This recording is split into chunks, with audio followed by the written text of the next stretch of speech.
village or stream. They seemed to have entirely escaped observation.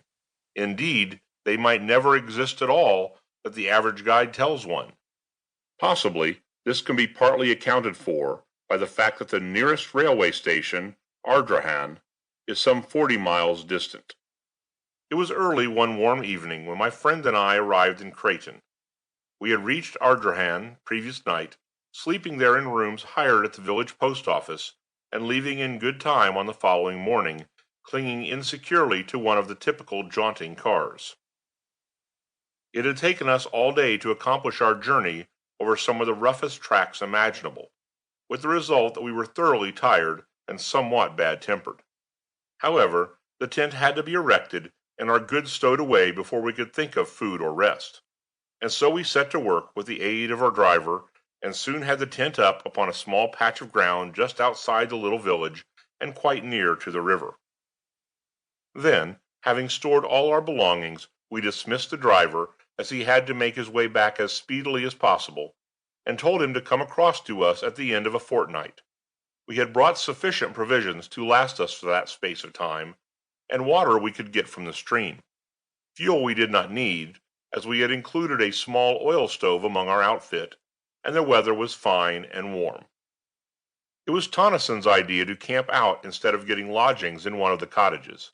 As he put it, there was no joke in sleeping in a room with a numerous family of healthy Irish in one corner and the pigsty in the other, while overhead a ragged colony of roosting fowls distributed their blessings impartially, and the whole place so full of peat smoke that it made a fellow sneeze his head off just to put it inside the doorway. Tonnison had got the stove lit now, and was busy cutting slices of bacon into the frying pan, so I took the kettle and walked down to the river for water. On the way, I had to pass close to a little group of the village people, who eyed me curiously, but not in any unfriendly manner, though none of them ventured a word. As I returned with my kettle filled, I went up to them, and after a friendly nod, to which they replied in like manner, I asked them casually about the fishing, but instead of answering, they just shook their heads silently and stared at me. I repeated the question, addressing more particularly a great gaunt fellow at my elbow, yet again I received no answer. Then the man turned to a comrade and said something rapidly in a language that I did not understand, and at once the whole crowd of them fell to jabbering in what, after a few moments, I guessed to be pure Irish.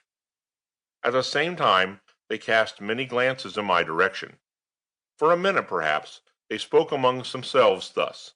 Then the man I had addressed faced round at me and said something.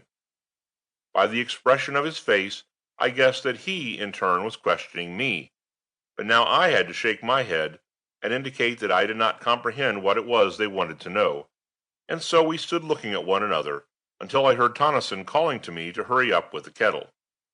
Then, with a smile and a nod, I left them, and all in the little crowd smiled and nodded in return, though their faces still betrayed their puzzlement.